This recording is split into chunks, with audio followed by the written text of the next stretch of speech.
Guys, hi. Oh my god, we are back. It has been way too long since I've spoken to you. I'm sorry for being MIA, but we're so back. The vibes are so up today to record. I've got myself a glass of cold white wine. Cheers. Let's catch up. I think it's been about a month since I last spoke to you. My plan was to go to New York, have a couple of weeks off holiday, and then come back straight to it. Instead, what happened is I quit my job. Cheers to that. Salutations.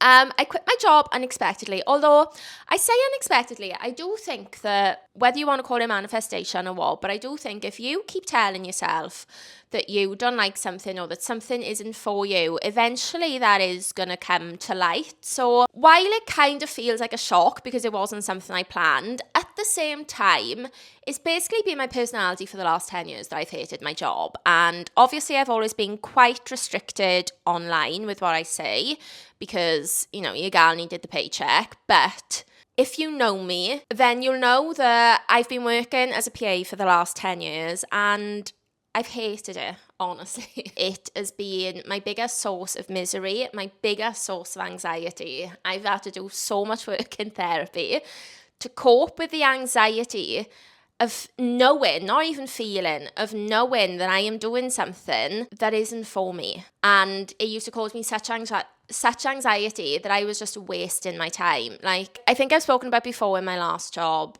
where I used to cry multiple times every single day to the point that my line manager, people like must have been talking about me because like somebody had gone to her and said that I just like wasn't okay, and she basically put me in therapy and she let me work a day from home because I just couldn't cope with it. And I don't know if it's the job itself or just the environment. Like sometimes you can enjoy being a girlfriend, but if you're in the wrong relationship, then it's not going to work out, is it? And my pattern has kind of been to change the job every kind of 2 to 3 years. Like get sick of something and then think, oh, I'll go and work somewhere else and it'll be different there because it'll have a different batch of benefits. But ultimately, I'm still doing the same job.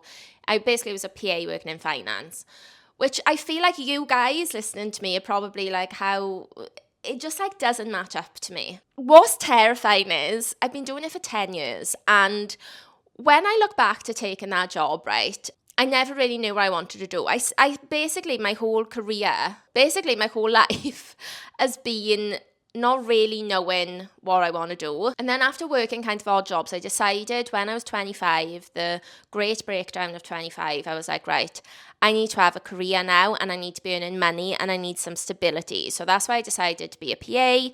Me and the girls did it. We did it all the same time. It's terrifying how 10 years can just fly by. And now I'm in an existential crisis where I was just like, 10 years has passed of me doing something that I know isn't what I want to do any longer. It's not what I want to be doing in the future.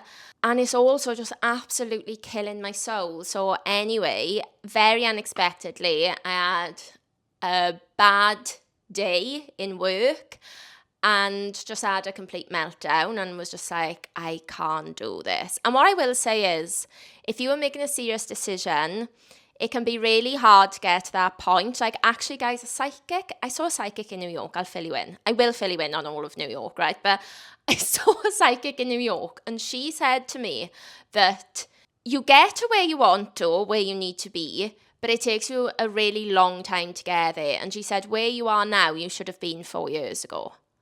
Firstly, without warning, I felt like she just stabbed me in the chest. I thought that was horrific. I'm like, oh, I'm paying you, and you basically just insulted me. Okay. Should have been where I am 4 years ago, so I'm 4 years behind in life. Perfect. But it is actually true where I think if you're making a decision, sometimes, especially if you're like me, it can take a really long time to get there. But honestly, I think if you keep thinking about something over and over and over again, and you can't forget it, whether that's like, you know you need to move somewhere, or you know you need to break up with somebody, or for me it was like, I know I can't do this as a job anymore. When you finally have the balls basically, or the circumstances rather, to make that decision, I felt such peace. And that's my advice. I'm like, why was I stressing and give myself such bad anxiety over this? Because when I actually made the decision, it was like, even though I've got no other job, guys, I've got no job backup, It is a little stressful, but honestly, ultimately, I just felt so at peace. I was just like, I know this is the right decision, and I know I can never go back to doing that same job again. It's not about the business or anything like that. It's literally about the job. So that's been a big help for sure. I actually read a really good quote from this woman on TikTok, obviously, and she said, "You will never feel ready because ready isn't a feeling, it's a decision." And that, I think I might have even seen that before I quit. I can't remember. You're never going to 100% feel ready to do something. There's always going to be doubts in your mind. But when you make the decision, that propels you to be ready.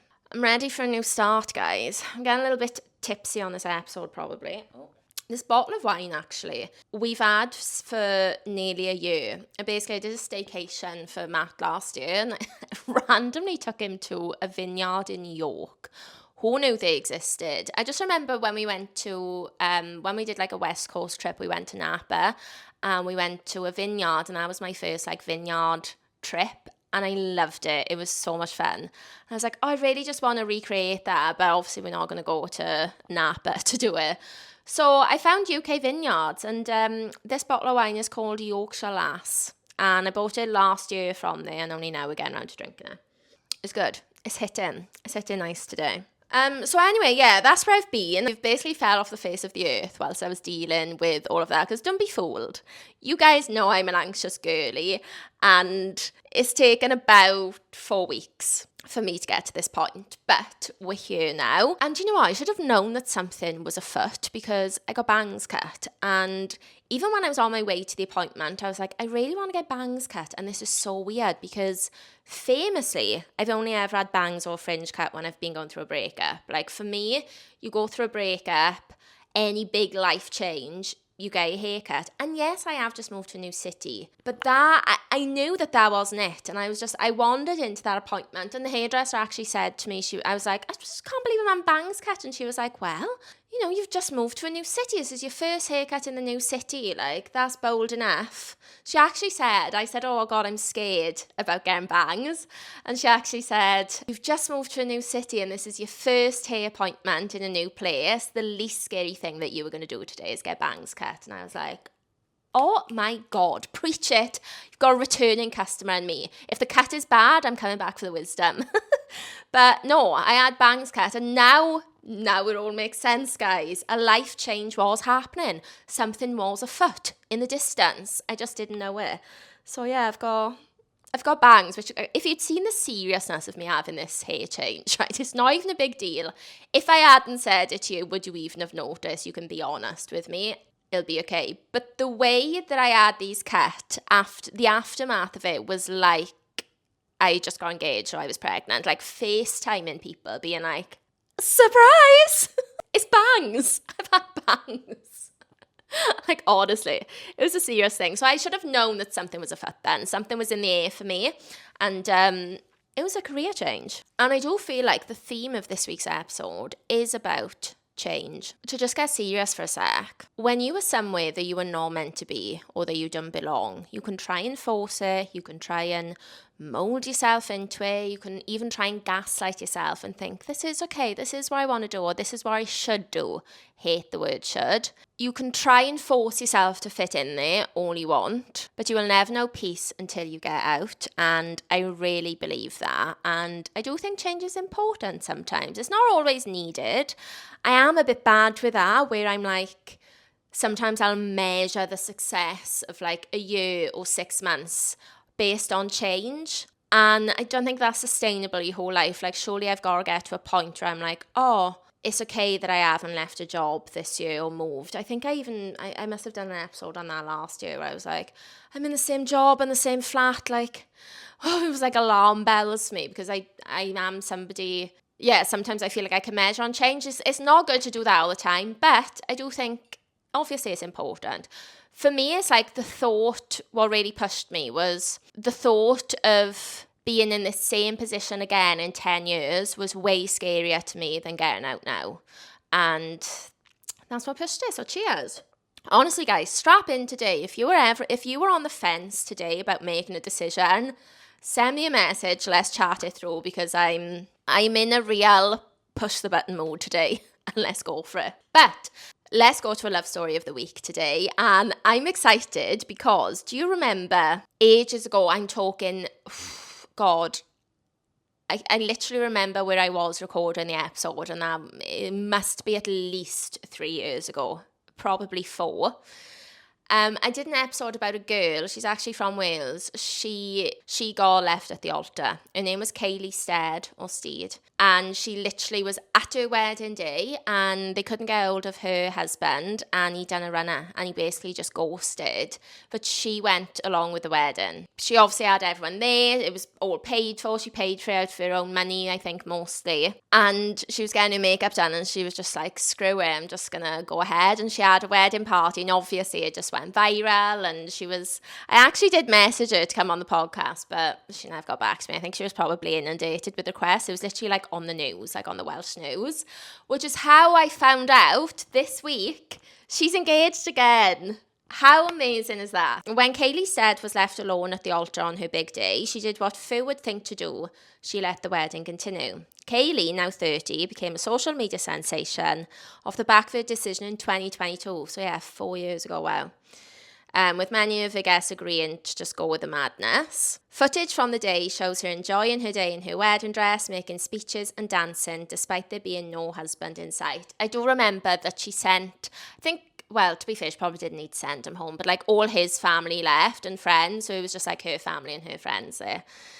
She says, but 4 years on, Kaylee has found love again and is engaged to the man she now lives with in Swansea. Recalling the wedding, Kaylee said, we just come out of COVID. I hadn't seen my friends and family for such a long time.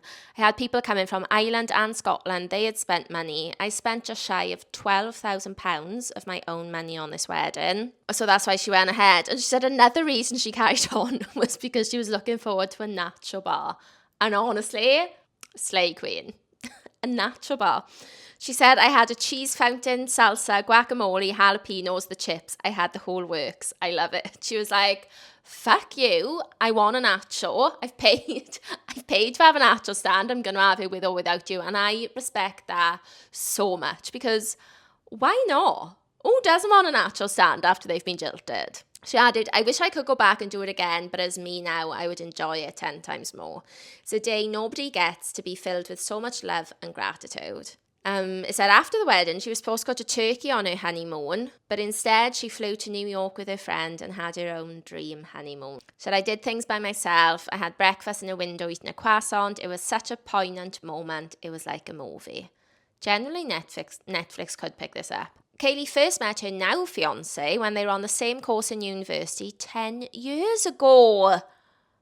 It's given invisible string, guys. You know I love that shit. Oh my God, I love that. I didn't realise. She said he asked her out in their first year, but she said no. Then in the third year, she asked him out and he said no. Richard from Somerset got in touch to offer support. Support? Oh yeah. He's been like, wow, now is my chance to swoop right in. That is invisible string. The stars needed to align for them in this moment. I love that. He's like, hey girl, I see you've been jilted. Let me be a shoulder to cry on. So they rekindled their friendship and began their relationship 2 years ago. Oh, he popped the question during a return visit to their old campus at University of Wales, Trinity St David in Carmarthen, where it all started. It was just a complete shock, she said.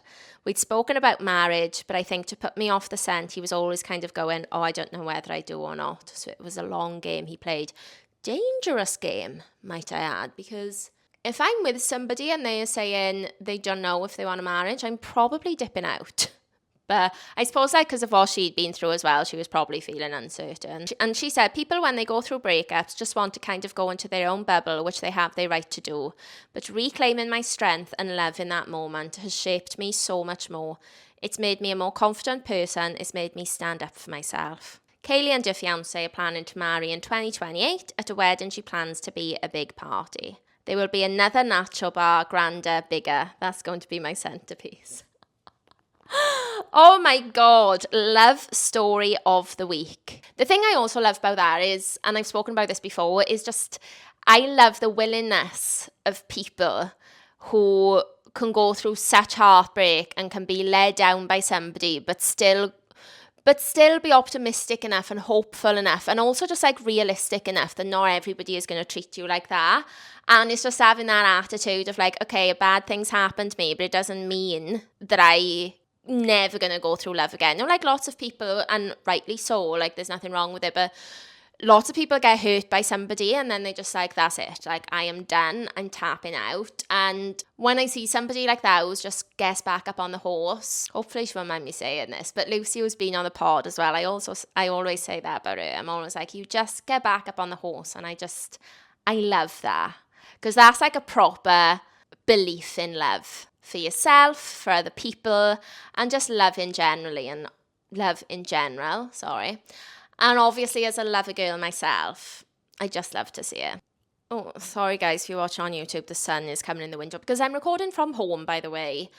Obviously the studio is always going to be a goal for me, but I am just more comfortable at home, and I just feel much more free to be able to talk to you. So I'm sat on the floor with a glass of wine and the sun's coming through the window, and it feels immaculate vibes to me. One thing I will say is that I've noticed over the last few weeks is really the importance of having a support network that are there for you no matter what, because when you go through change as a person, that's why it's so rare to find friendships that you go through from like primary school or from school all the way up. Like I have lost my first falling out with a friend was my best friend. We were best friends in school, and then it was like when we went to uni, and I had started to do pageants, and you know, like when you used to go out to take a camera and then you'd put 30 pictures on Facebook and it'd be you on the floor, it'd be you with your top down, like your tits would be out, you'd be stuffing your face with something. Like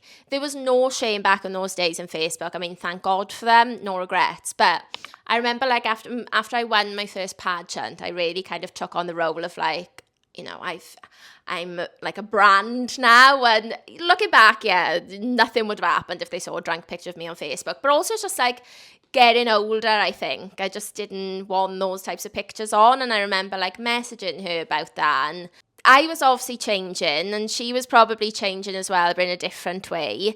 And there was like a little bit of friction there. And I mean, I won't go into it because that's actually not why we fell out. But, you know, when you change as a person, sometimes the people around you, like they don't give you the freedom for that, or they are not changing, and it can be a bit tricky. But when you've got a support network of people that are with you no matter what, like when I handed in my notice, obviously then you get people, oh, sorry guys, I'm going to have to shut this blind, I think.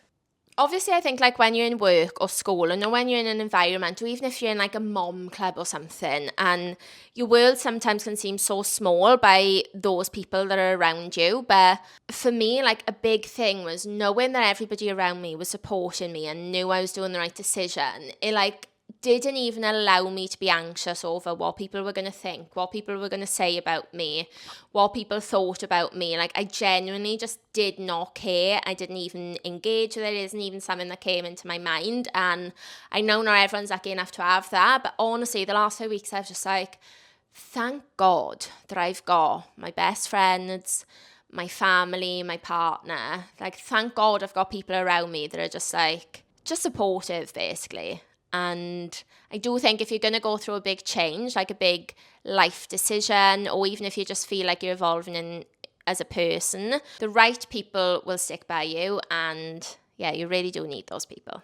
Right, guys, potentially a new little segment for us. Men with Audacity of the Week, because I've got 2 points I've written down here that I need to tell you about. A man came into my flat this week to check a boiler, right? Never met him before. Was probably a nice guy, okay? Obviously would be mortified if he ever saw this. I was feeling vulnerable because I forgot he was going to come and I was in my pyjamas. Obviously I'm unemployed now, and it was 9 a.m. and I was still not dressed, okay?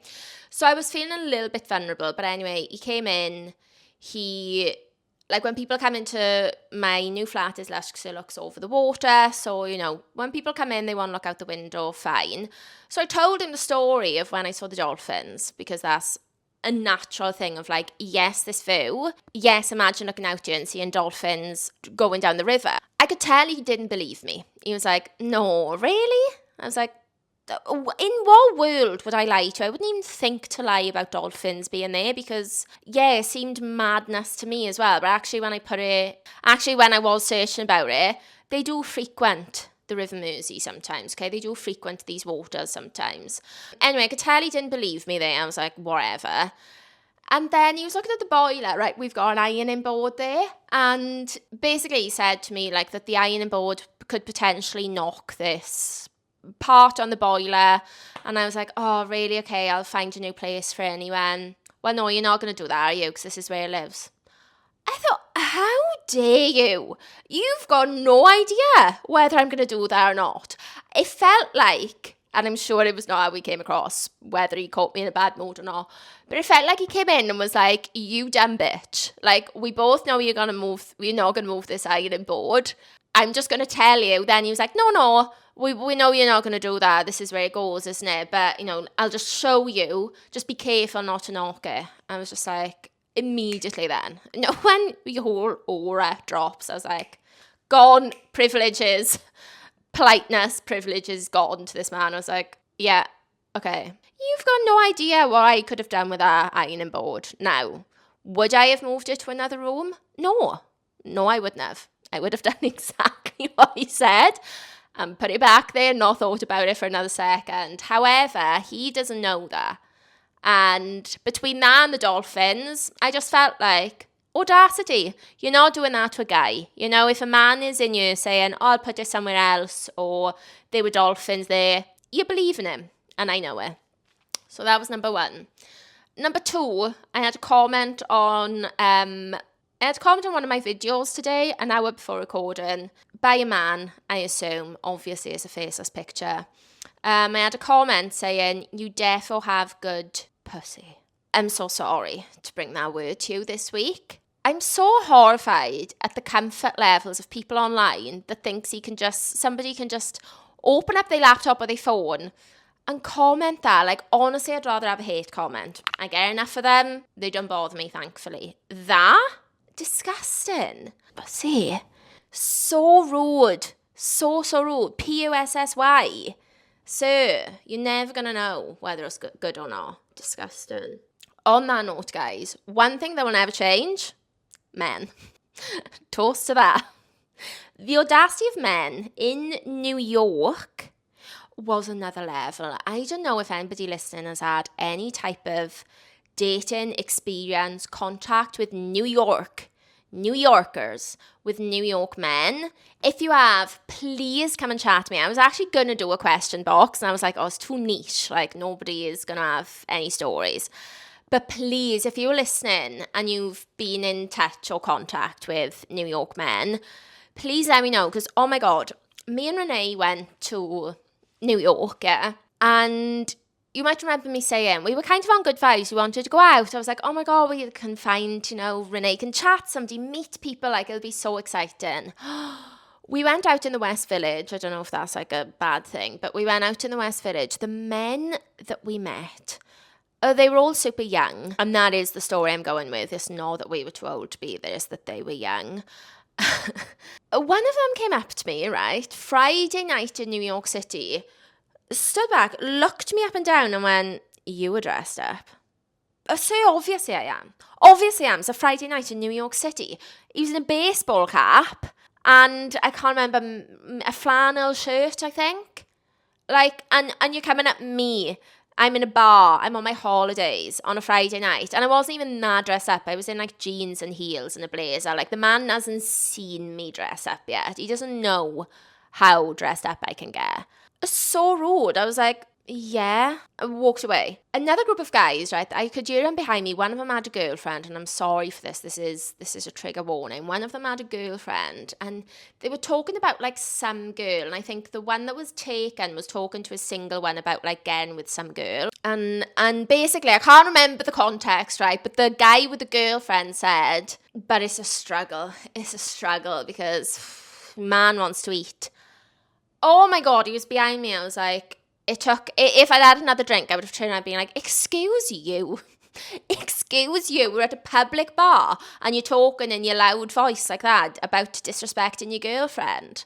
Honestly, vile behaviour. Anyway, unfortunately for us, his friend came to chat to us, who was seemingly normal. Obviously, I've got a boyfriend as well, and like, these weren't guys that Renee would have been interested in, so it wasn't that, but it was just like, it was weird because they were coming up to us like this, I fear, was their way of flirting, but it's so different to the UK. Like, it's so aggressive, and they like so full of themselves, I think, and I guess nobody ever tells them any different, but like one guy came up to us and asked us like where we're from or wherever. We started talking. I answered and he went, why do you sound like that? And I was like, oh, obviously I'm Welsh.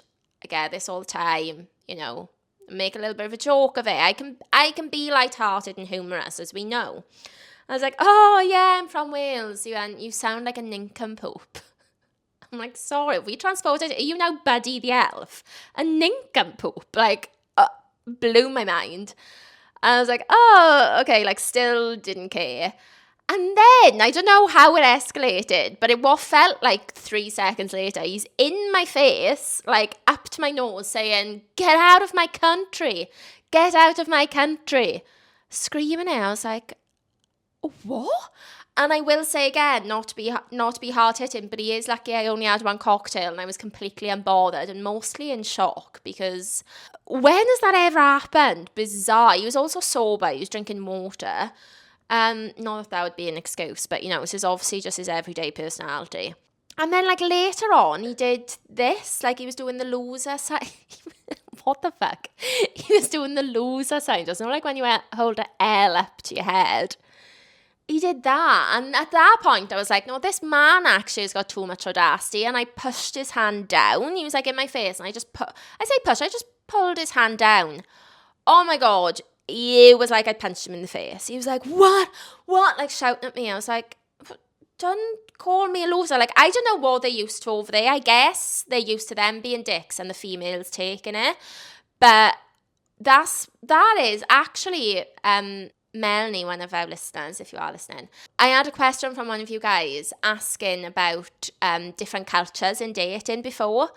That was the first time I'd been somewhere and I was like, wow, this is wild. Like, there was such a difference in the way men behaved with women.